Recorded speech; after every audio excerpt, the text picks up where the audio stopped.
सबसे पहले तो आप इन डोनट को देखो, इनको देखकर आप अंदाजा लगा सकते हो कि इसमें हमने अंडा नहीं यूज किया है, यानी एगलेस हम डोनट बना रहे हैं।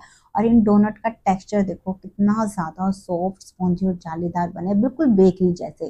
तो जब आप मेरे बताए हुए तरीके से डोनट बनाएंगे तो आपके भी बिल्कुल ऐसे ही बनेंगे। तो उम्मीद रखती हूँ फ्रेंड्स आज की रेसिपी आपको पसंद आएगी। तो चलो फिर बनाते हैं। तो डोनट को बनाने के लिए हमें सबसे पहले मेजरिंग कप लेने हैं। अगर आप मेजर करके डोनट बनाओगे ना तो आपके डोनट बिल्कुल बढ़िया बनकर तैयार होंगे। तो यहाँ पर हमें सबसे पहले 1/3 कप लेना है गर्म दूध। यहाँ पर हल्का गर्म नहीं, गर्म दूध हमें लेना है। इस दूध के अंदर हम डालेंगे 1.5 टेबलस्पून पिसी हुई चीनी। आप यहाँ मिश्री का पाउडर भी ले सकते हो, यहाँ पर आप चीनी भी ले सकते हो, देसी खांड भी यूज कर सकते हो। अब आपने अच्छे से इसको घोल लेना है दूध के अंदर। अब जैसे हमेशा बोलते हैं ना सब कि हल्का गर्म दूध हमें चाहिए, तो अभी यहाँ पर हमारा जो दूध है इसको हम मिक्स कर रहे हैं तो ये हल्का गर्म हो जाएगा। अगर आप पहले से ही हल्का गर्म दूध लेते हो ना फ्रेंड्स, तो जब हम सारी चीजों को मिक्स करते हैं ना वो ठंडा हो जाता है, और इससे फिर हमारा जो ईस्ट है वो एक्टिवेट नहीं होता है और हमें लगता है कि हमारा ईस्ट खराब है, जो कि ऐसा नहीं है। पहले आप गर्म दूध लोगे ना तो ज्यादा बढ़िया आपको रिजल्ट मिलेगा। अब जब आप मीठे को अच्छे से घोल लो दूध में, उसके बाद आपने इसमें उंगली डाल के देखनी है। आपकी जो उंगली है वो दूध की हीट को कम से कम 7 से 8 मिनट तो जरूर सहन करनी चाहिए। इतना गर्म हमें यहाँ पर दूध लेना है। अब इस दूध में हम डालेंगे करीबन 1 छोटी चम्मच ईस्ट। मैंने यहाँ एक्टिव ड्राई ईस्ट लिया, मार्केट में इंस्टेंट ड्राई ईस्ट भी मिलता है तो आप वो भी इसमें ले सकते हो। इंस्टेंट ड्राई ईस्ट को आपको एक्टिवेट करने की जरूरत नहीं होती है। अब अच्छे से इसको मिक्स कर लेना है इसमें, और उसके बाद इसको ढककर कम से कम 15 मिनट के लिए छोड़ देना है ताकि जो ईस्ट है वो बढ़िया से एक्टिवेट हो जाए। 10 से 12 मिनट रखने के बाद आप देख सकते हो दूध के ऊपर एक बहुत अच्छी सी झाग आ रही है, यानी जो हमारा ईस्ट है वो बिल्कुल बढ़िया से एक्टिवेट हो गया। अगर यहाँ पर आपका जो दूध है इसके ऊपर झाग नहीं आती है तो इसका मतलब आपका जो ईस्ट है वो एक्सपायर हो गया है, तो आप उसे यूज मत करना, यानी आगे का जो प्रोसेस है फिर वो आपने नहीं करना है। अब इसके बाद इसमें हम 1 कप डालेंगे मैदा। अब यहाँ मैं मैदे से बना रही हूँ ताकि जो हमारे डोनट है वो बिल्कुल बेकरी जैसे लगे। आप चाहो तो गेहूं के आटे से भी बना सकते हो, पर उसका जो टेस्ट है वो इतना अच्छा नहीं आएगा। अब साथ में ही मैंने 1/4 छोटी चम्मच डाला है नमक, और 1 टेबल स्पून हम इसमें डालेंगे दही। थोड़ा सा खट्टा दही लोगे तो रिजल्ट ज्यादा बढ़िया मिलेगा। अब इन सारी चीजों को आपने स्पैचुला से बिल्कुल हल्के हाथों से मिक्स कर लेना है। मिक्स करने के बाद अब जो ये डो है इसको हमें अच्छे से मसलना है। तो उसके लिए अगर आपके पास कोई बड़ा चॉपिंग बोर्ड हो तो आप वो भी ले सकते हो, किसी प्रांत में भी कर सकते हो। मैं यहाँ सिंपल किचन की जो स्लेब होती है इसी पे ही आटे को मसलने वाली हूँ। तो थोड़ा सा ऑयल आप लगा लेना जिस भी जगह पे आपने आटे को मसलना है, इससे आटा ज्यादा स्लेब पे चिपकेगा नहीं और आप अच्छे से मसल पाओगे। अब बस आपने आटे को एक तरफ से पकड़ना है और दूसरी तरफ से हथेलियों से प्रेशर देते हुए इसको इस तरीके से मसलना है। जैसे आप देख रहे हो ना, मैं हथेलियों से प्रेशर देकर इसको अच्छे से मसल रही हूँ। यहाँ पर डो को हमें कम से कम 12 से 13 मिनट के लिए जरूर मसलना है।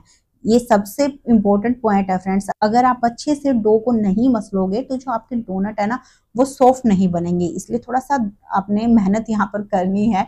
बस एक यही मेहनत है और कोई खास इसमें मेहनत है नहीं डोनट को बनाने में। तो जब आप 5-7 मिनट इसको मसल लोगे ना, फिर आपने इसमें डालना है बटर।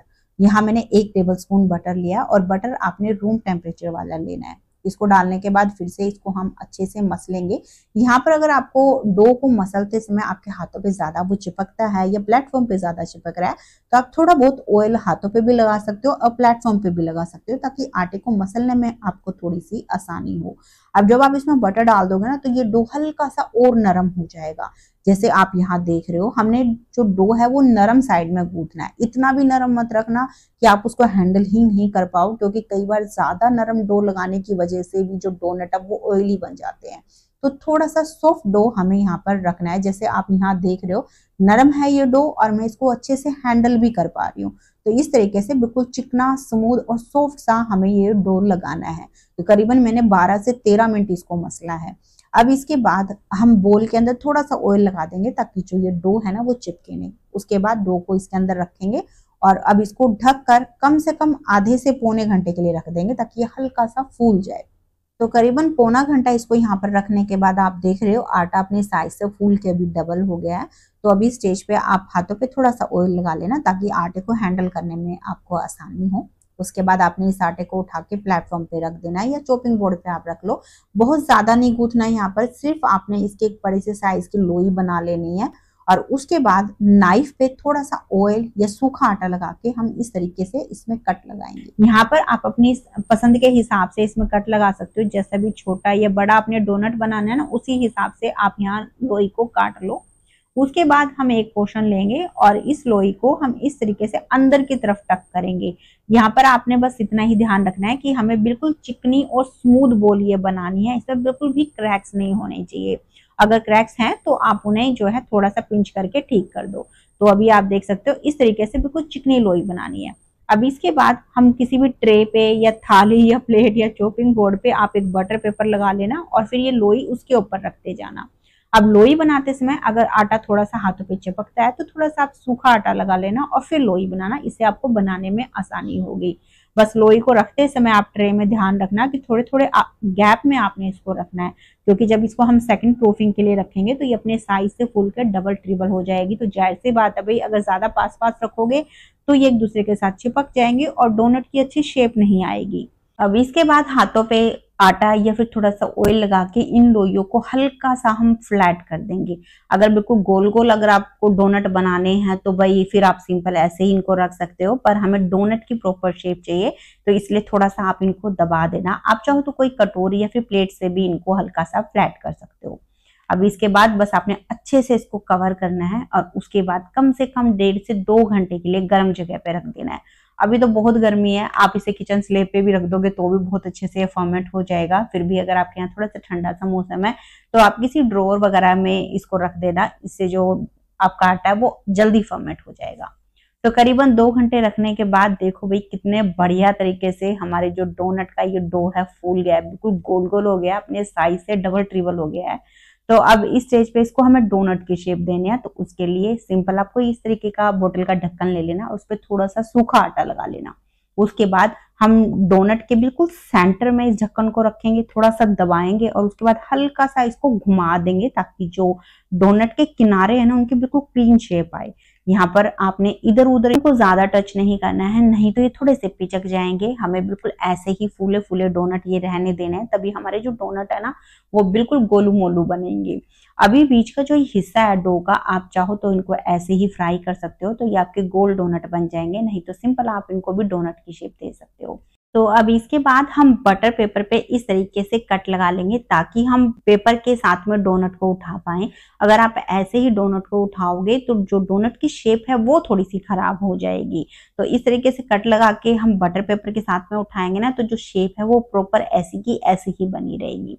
तो अभी डोनट तैयार हो गए हैं, इनको हमें फ्राई करने हैं। तो उसके लिए मैंने पहले से यहाँ पर तेल गरम कर लिया है। अब ये जो डोनट है इनको हम पेपर के साथ में इसके अंदर डाल देंगे।